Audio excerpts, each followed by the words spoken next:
जय सिया राम जय जय सिया राम जय सिया राम जय जय सिया राम जय सिया राम जय जय सिया राम जय सिया राम जय जय सिया राम श्री राम जय राम जय जय राम जय सिया राम जय जय सिया राम श्री राम जय राम जय जय राम जय सिया राम जय जय सिया राम जय सिया राम जय जय सिया राम जय सिया राम जय जय सिया राम श्री राम जय राम जय जय राम जय सिया राम जय जय सिया राम श्री राम जय राम जय जय राम जय सिया राम जय जय सिया राम श्री राम जय राम जय जय राम जय सिया राम जय जय सिया राम मंगल भवन अमंगल हारी द्रवहु सुदशरथ अजर बिहारी श्री राम जय राम जय जय राम जय सिया राम जय जय सिया राम श्री राम जय राम जय जय राम श्री राम जय राम जय जय राम जय सिया राम जय जय सिया राम जय सिया राम जय जय सिया राम मंगल भवन अमंगल हारे द्रवहु सुदशरथ अजर बिहारी श्री राम जय राम जय जय राम जय सिया राम जय जय सिया राम श्री राम जय राम जय जय राम जय सिया राम जय जय सिया राम श्री राम जय राम जय जय राम जय सिया राम जय जय सिया राम जय सिया राम जय जय सिया राम श्री राम जय राम जय जय राम जय सिया राम जय जय सिया राम जय सिया राम जय जय सिया राम बोले भक्त वत्सल भगवान की जय अयोध्या नाथ की जय उमापति महादेव की जय रमापति रामचंद्र की जय दुलारी कृष्ण राम जी की जय श्याम संतन की जय सब भक्तन की जय पूज्य श्री गुरुदेव सरकार की जय सबर महाराज की जय राधा गुरुदेव की जय जय जय श्री सीताराम जय जय श्री राधे श्याम ब्रह्मांड नायक परात्पर अखिलेश्वर भगवान श्री सीताराम जी की महती कृपा में छाया में विराजमान आज कार्तिक महात्मा के सत्संग दिवस की पावन मंगलमयी वेला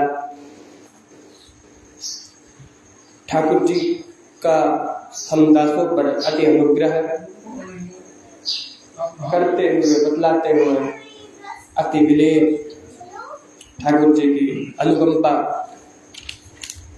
जिस दास को प्राप्त हुई, निश्चित ही अनंत जन्मों का जब भाग्य उदय होता है तब जाकर के ठाकुर जी के चरणों में बैठ करके हरि गुणगान करने का अवसर प्राप्त होता है। एक जन्मों का नहीं, अनंत जन्मों का फल हम लोगों को प्राप्त हुआ है कि पावन स्थली पर आकर के हम लोगों को प्रभु का गुणगान करने का, प्रभु का नाम लेने का अवसर प्राप्त हुआ। ये अच्छे अच्छे महारानी को भी प्राप्त नहीं होता, ये परम दुर्लभ है, परम दुर्लभ। ये श्री कार्तिक में भी आकर के हम लोगों को ठाकुर जी के सुंदर चरित्रों का गान हम लोगों को करने को प्राप्त हुआ। ऐसा गान जो शायद ही किसी को प्राप्त हो, ऐसा शुभ जो शायद ही किसी को प्राप्त हो, वो हम लोगों को, हम दासों को प्राप्त हुआ है। निश्चित ही हम लोगों ने बहुत पुण्य कार्य किए हैं और अनंत जन्मों का पुण्य है हम लोगों का, तो हम लोगों को ठाकुर जी की सेवा प्राप्त हो सके, ठाकुर जी की भक्ति प्राप्त हो सके। कल हम लोगों ने श्रवण किया कि किस प्रकार से भगवान की कथा को श्रवण करने वाला अंत में वैकुंठ को चला जाता है। भगवान ने शंकासुर का वध करके शंख लेकर के बाहर आए, सभी ऋषियों को आदेश दिया है कि जाकर के समुद्र से वेद मंत्रों को निकालो, और जिसने जो जो भी मंत्रों को निष्कासित किया वो सब उसके मंत्र दृष्टा हो गए। उन्हीं मंत्रों से जो भी भगवान श्री लक्ष्मी नारायण का सेवा पूजा करता है, जो भी इनकी आराधना करता है, उससे भगवान निश्चित ही प्रसन्न हो जाते हैं और प्रसन्न चित्त होकर के भगवान श्री सीताराम उन पे अति अनुग्रह करते हैं। ऐसा श्री कार्तिक महात्म्य में वर्णन आता है पद्म पुराण के अंतर्गत। आगे कल हम लोगों ने परशुराम संवाद में भगवान के ब्राह्मण के 9 गुणों के बारे में स्मरण किया था कि ब्राह्मण के 9 गुण कौन कौन से हैं और ब्राह्मण को भगवान श्री सीताराम के सामने प्रणाम कैसे करना चाहिए। इसी प्रकार आगे चल कर के भगवान श्री सीताराम जी ने शबरी माता शबरी को नवदा भक्ति का उपदेश किया है।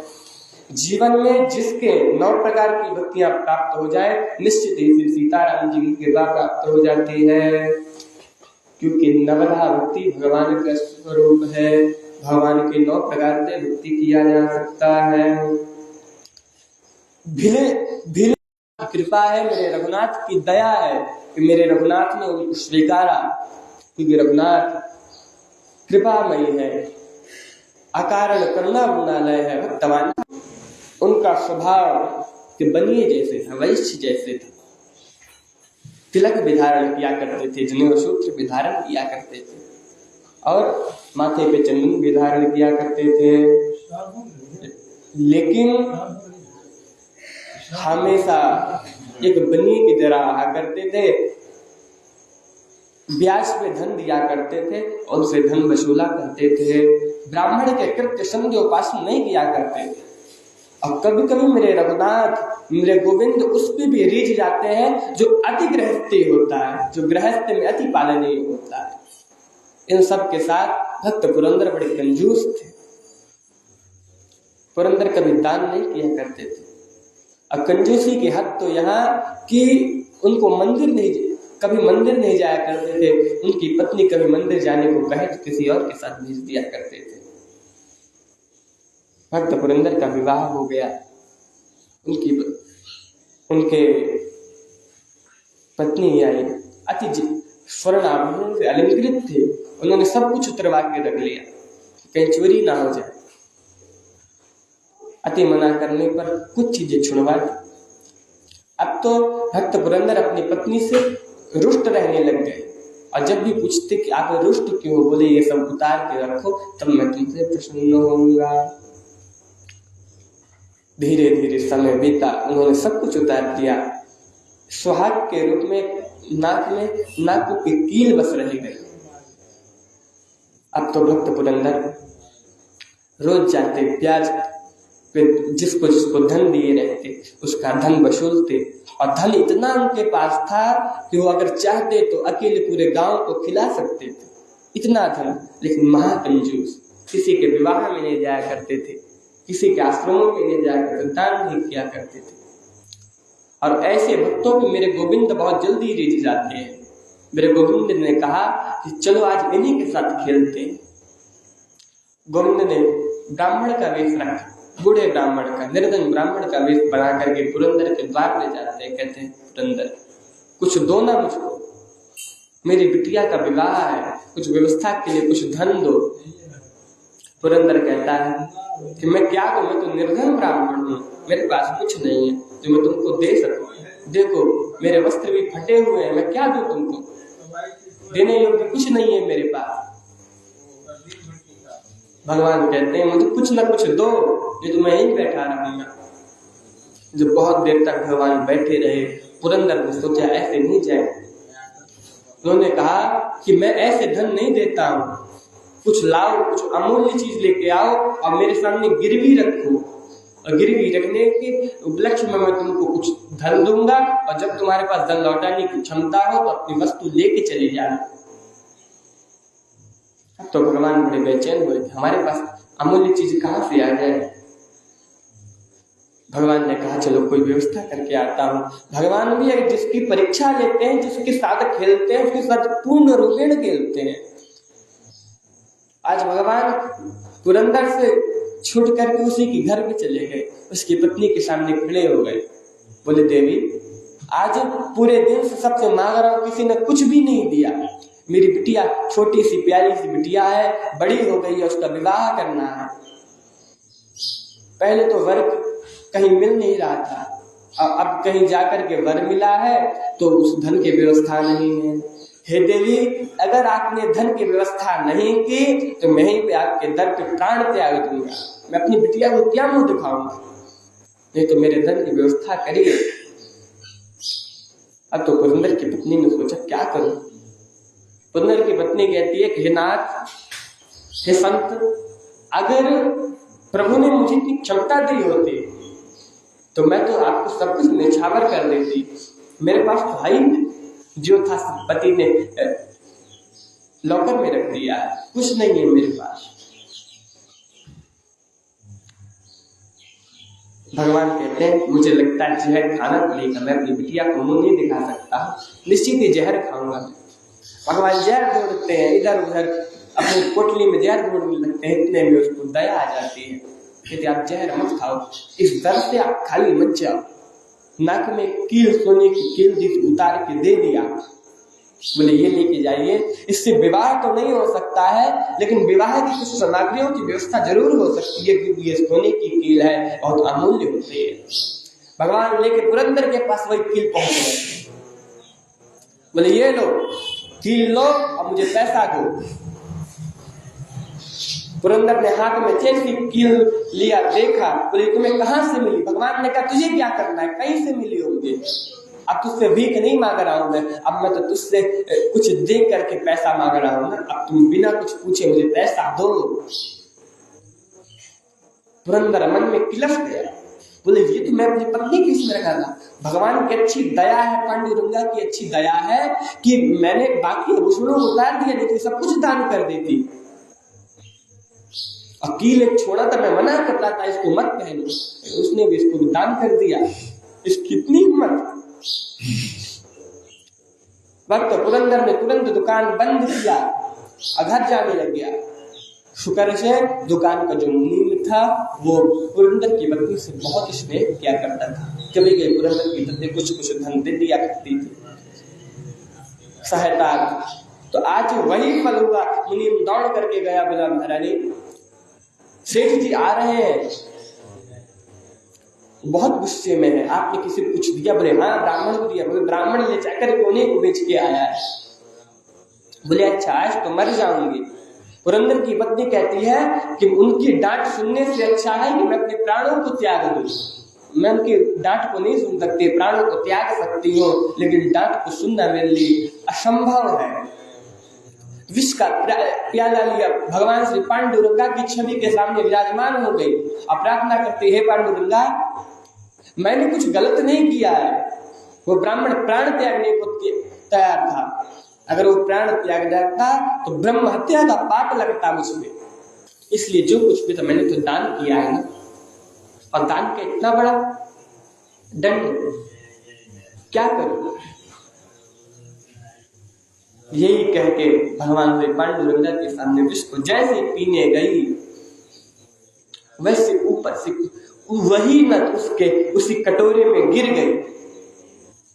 जैसी खट से आवाज आई, उसने हाथ डाल के देखा, ये तो वही नथनी है।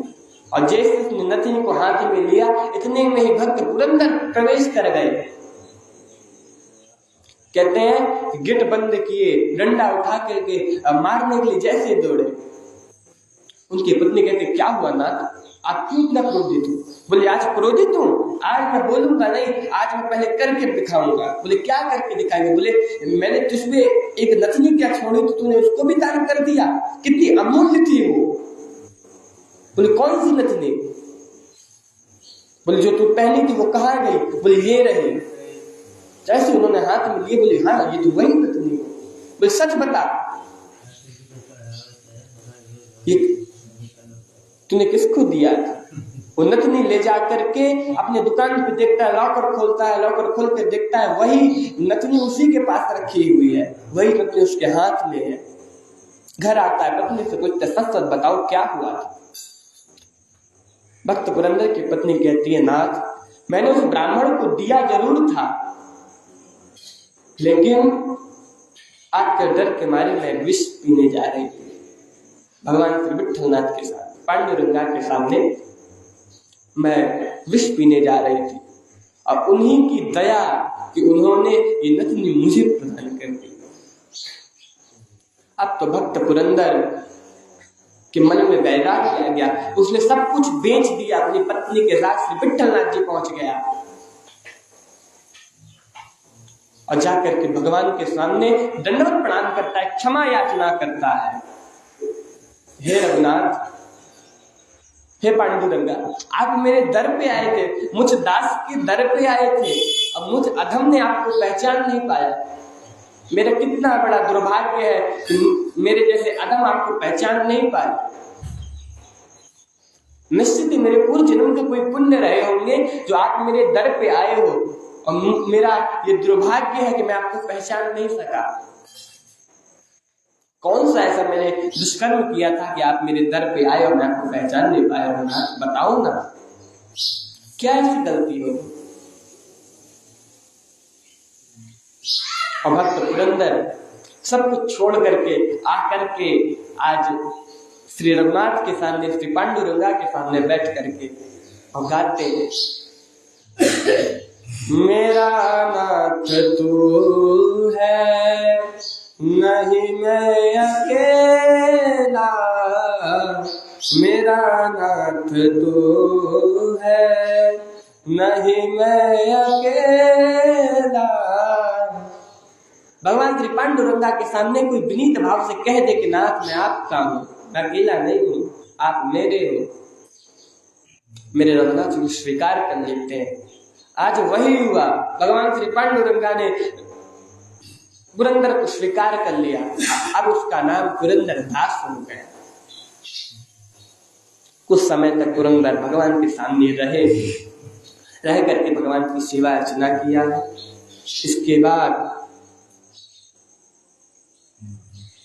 एक दिन पुरंदर ने रघुनाथ से, भगवान श्री पांडुरंगा से कहा मुझे कुछ दंड दो ना, मैं दंड का पात्र हूं, आपने मुझे दंड नहीं दिया, आप मेरे दर पे आए, मैंने आपको इतना परिश्रम करवाया, आपसे इतना श्रम करवाया हूं, कोई ना कोई मुझे दंड दो, मैं दंड का अधिकारी हूं ना। मेरे गोविंद ने कहा अगर सच में तुम कुछ दंड लेना चाहते हो एक काम करो, तुम पूरे विश्व में भ्रमण करो, जाकर के जहां जहां भी मेरे मंदिर है वहां जाकर के पद का गायन करो, सुंदर पदों की रचना करो और भगवान को सुनाओ। अब तो पुरंदर दास, भक्त शिरोमणि पुरंदर दास अपनी पत्नी के साथ पूरे विश्व में भ्रमण करते, हर जगह हर तीर्थों पे जाते, वहां पे उतनी समय तक निवास करते जब तक वहां की भाषा समझ में आ जाती, उसमें लिखने पढ़ने लायक हो जाते। और वहां पे रह करके भगवान के चरित्र का गुणगान करने लग गए। वहां के पद लिखते, पद लिख करके भगवान को अर्पण करते, भगवान को अर्पण करके अगले तीर्थ में चले जाते। इस प्रकार से उन्होंने अपना जीवन श्री जगन्नाथ के चरणों में अर्पित कर दिया। कहने का तात्पर्य है कि कितना भी गृहस्थी हो, मेरे जगन्नाथ उसको अपना ही लेते हैं कि भगवान अकारण करुणा वरुणालय भक्त वांछा कल्पतरु, वही दया है, वही छत्र छाया है। कल हम लोगों ने श्रवण किया कि कार्तिक में जो मनुष्य रात्रि में विष्णु तथा शिव का भली भांति पूजन करेंगे वह मनुष्य अपने पुरुषों समेत पाप रहित होकर के वैकुंठ को चले जाएंगे। आगे पुष्टम दिवस की कथा में आता है, नारद बोले 2 घड़ी रात्रि रहते तिल सा अक्षत और चंदन आदि लेकर के जलाशय अर्थात नदी तड़ंग आदि के समीप स्नान के निमित्त जाना चाहिए। मनुष्य रचित और प्रगति नदी में अथवा संगम में स्नान करने का क्रमशः 10 गुना फल है और तीर्थ में उसमें 2 गुना फल कहा गया है। विष्णु भगवान का स्मरण करके स्नान कर संकल्प करें, फिर तीर्थादिकों को देवताओं को निमित्त क्रम से अर्घ आदि का दान करना चाहिए। कमलनाथ भगवान को नमस्कार है, जलाशी भगवान को नमस्कार है, ऋषिकेश आपको नमस्कार है, आप मेरे अर्घ को ग्रहण करो, इस प्रकार भगवान से प्रार्थना करना चाहिए।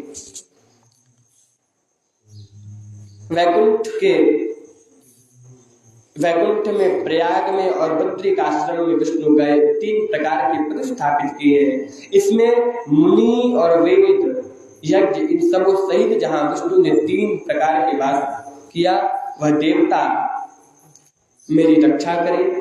हे जनार्दन, हे देवेश, हे दामोदर, मैं आपकी प्रसन्नता के लिए कार्तिक के में विधिवत प्रातः स्नान करूंगा। देवेश भगवान को अर्घ और नमस्कार करके इस जल में स्नान करने को उद्यत हूं। हे दामोदर, तुम्हारी कृपा से मेरे पाप नष्ट हो जाए।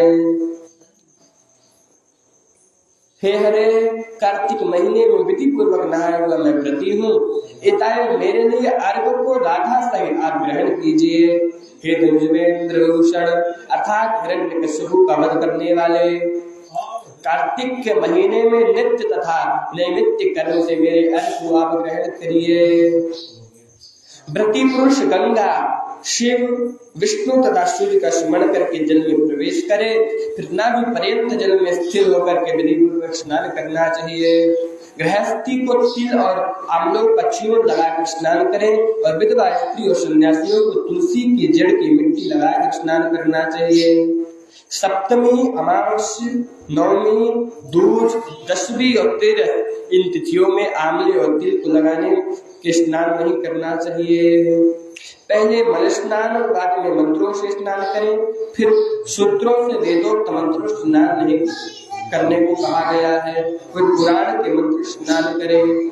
स्नान का मंत्र भक्तों को आनंद देने वाला, जिन भगवान ने देवताओं के कार्य के निमित्त 3 रूप धारण किए हैं, उन पापों को नष्ट करने वाले ये भगवान कृपा करके मुझे पवित्र कर दे, ऐसा भगवान से प्रार्थना करना चाहिए। जो देवता विष्णु की आज्ञा पाकर के कार्तिक व्रत करने वाले की रक्षा करते हैं, वो सब देवता मुझे पवित्र करें। बीज रहस्य और यज्ञ रहित वेद मंत्र देवताओं समेत कश्यप आदि मुनि मुझे पवित्र करें। गंगा आदि सब नदियों और तीर्थ तथा जल देने वाले सातों समुद्र समेत नदी और जलाशय मुझे पवित्र करें। आदित्य आदि पतिव्रतायक प्रसिद्ध सर्प और 3 लोकों की औषधियां और पर्वत मेरी रक्षा करे। व्रती मनुष्य सुमंत्र को स्नान करके हाथ में पवित्र जल धारण कर ऋषि, मनुष्य, पितृ तथा उन सब का विधि को तर्पण करना चाहिए। कार्तिक मास में पितरों के तर्पण में जितना तिल रहते हैं, उतने ही वर्ष तक पितृ स्वर्ग में वास किया करते हैं। तदंतर व्रती मनुष्य जल से बाहर निकले, अशुद्ध वस्त्र धारण कर प्रातः काल में रहे हुए कर्म को समाप्त कर हरि का पूजन करे। तीर्थ और देवताओं का स्मरण कर भक्ति में तत्पर मन को चंदन फूलों से युक्त अर्घ दान करे। मैं व्रती और कार्तिक मास में विधि पूर्वक नहाया हुआ हूँ, सो मेरे दिए हुए अर्घ को आप ग्रहण करें, राधा सहित आप ग्रहण करें। निरंतर चंदन फूल तथा पानी से वेद पाठी ब्राह्मण की भक्ति पूर्वक पूजा कर बारंबार नमस्कार करना चाहिए। ब्राह्मण के दाहिने चरण में तीर्थ वास करते हैं और वेद उनके मुख में स्थिर हैं और सब अंगों में देवता का वास रहता है। इस कारण उनकी पूजा करने से पूजित देवता भी प्रसन्न होते हैं।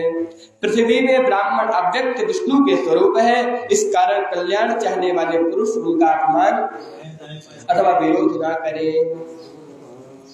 इसके बाद प्रतिवर्ष को हरि की प्रिय तुलसी की पूजा करनी चाहिए। मन को एकाग्र कर तुलसी की प्रदक्षिणा और प्रार्थना करनी चाहिए। हे तुलसी देवताओं के द्वारा पहले निर्मित गई और ऋषियों के द्वारा पूजी गई है। हे हरि की प्यारी, तुम मेरे पापों को दूर करो। इसके बाद स्थिर मन से पुराण संबंधी हरि की कथा सुनना चाहिए। भक्त युक्त प्रति मनुष्य फिर से उन ब्राह्मणों का पूजन कर पहले कहे हुए सब विधि को भक्तिमान मनुष्य भली भांति करता है। वह विष्णु की सालोकता को प्राप्त करता है। रोगों को दूर करने वाला और पापों को नाशक, उत्तम बुद्धि देने वाला, पुत्र धन आदि का साधक तथा मुक्ति को धारण करने वाला ऐसा हरि का प्यारा कार्तिक व्रत है। इसको छोड़ करके दूसरा कोई भी इस संसार में मुक्ति का साधन नहीं बतलाया गया है। इस प्रकार से कार्तिक महात्मा के दशम दिवस की पावन कथा पूर्ण होती है। तत्सत श्री हरिओम तत्सत हरिओम तत्सत हरिओम। श्री सीतारामचंद्रार्पणमस्तु। जय सिया राम जय जय सिया राम, जय सिया राम जय जय सिया राम, जय सिया राम जय जय सिया राम, जय सिया राम जय जय सिया राम, जय सिया राम जय जय सिया राम, जय सिया राम जय जय सिया राम, जय सिया राम जय जय सिया राम, जय सिया राम जय जय सिया राम, जय सिया राम जय जय सिया राम, जय सिया राम जय जय सिया राम, जय सिया राम जय जय सिया राम। श्री राम जय जय राम, श्री राम जय जय राम, श्री राम जय जय राम, श्री राम जय जय राम, श्री राम जय जय राम, श्री राम जय जय राम, जय सिया राम जय जय सिया राम, श्री राम जय जय राम, श्री राम जय जय राम, श्री राम जय जय राम, श्री राम जय जय राम, श्री राम जय जय राम, जय सिया राम जय जय सिया राम, जय सिया राम जय जय सिया राम। सियावरे रामचंद्र भगवान की जय, अयोध्यानाथ की जय, मारुति महादेव की जय, रमावती रामचंद्र की जय, वृंदावन कृष्ण बलदाव जी की जय, सद्गुरुदेव भगवान की जय, पूज्य श्री दादा गुरुदेव की जय। जय जय श्री सीताराम।